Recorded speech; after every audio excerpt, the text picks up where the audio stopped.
Well, Jamie, welcome. Jamie is a boots on the ground appraiser out of the Cleveland metro area, but you have a history back in Colorado. So I'm always reminded you gave me a mug of Aspen Appraisal Services, which is the name of your company, giving homage to Aspen, Colorado, right? Yes, exactly, which Yeah. is a very cool place to visit.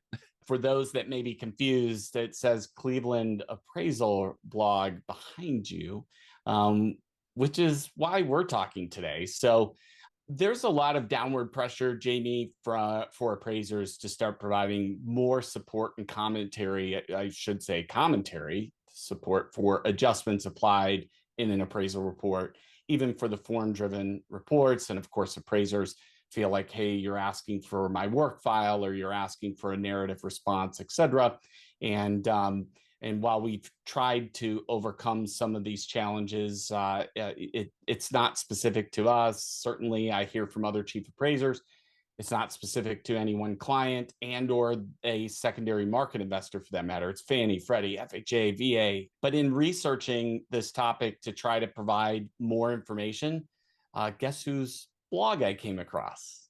Maybe mine. I came across yours, and it's so well written.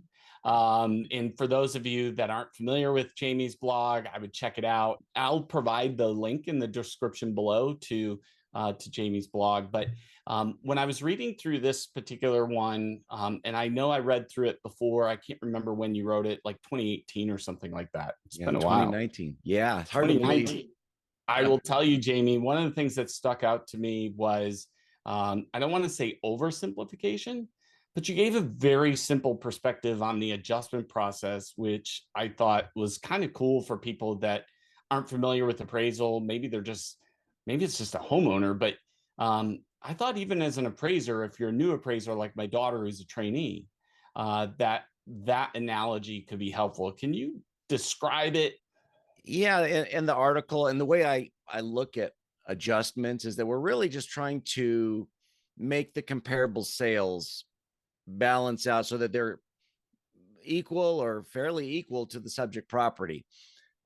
So we're trying to take that sales price and all of the differences, the big differences, the significant differences between the subject property we're appraising, and these comparable sales, and to just try to balance it out so that they're relatively similar.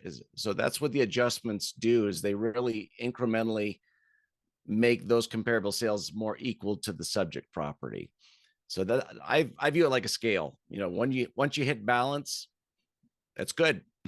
So there's probably rarely perfect balance, but within the ballpark of what's supportable and realistic.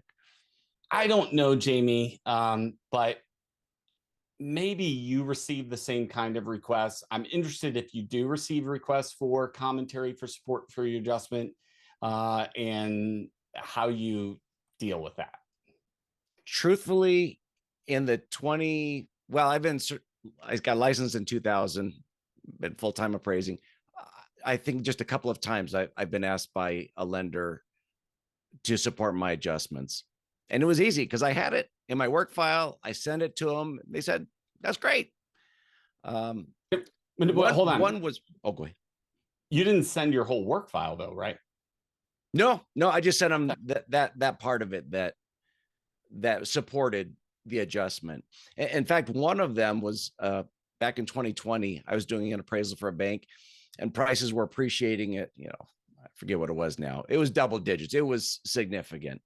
And I was making market condition adjustments, and the reviewers like, these are pretty aggressive.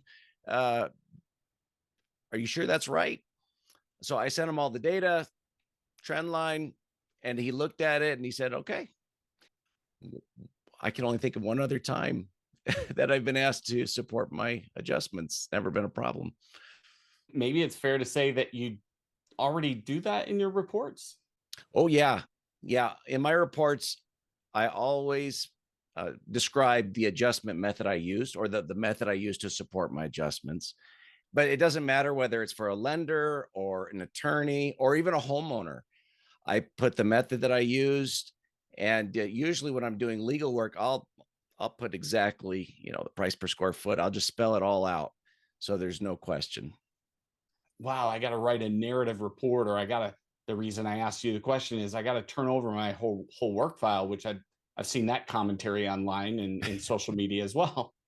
And the answer was no, John. Just explain what it is that you're doing and do it succinctly. That's it. Just a few sentences, even a few sentences about why you use the comparable sale you used. It doesn't have to be rocket science. Just explain it so that there's no question in the user's mind. It goes a long way, and it really helps our credibility, not only as an appraiser, but as a profession. We just haven't been confronted with these same kind of questions and requests. And then, of course, the abundance of data and access to analyzing that data it's just right there at our fingertips. Yeah, it's definitely much easier than it used to be, and all the tools out there, and even education. There's even so much free education you can get now that's so good, that can teach an appraiser so much. I'm constantly listening to podcasts or reading articles that help me to learn more. I mean, it's awesome. It's a great time to be an appraiser and to learn. And free education, again, folks, it starts on Jamie's blog. Jamie, Thank thank you so much for spending a few minutes with us today and sharing your kind words. We appreciate you. you. You bet. It's my honor. It's great to see you.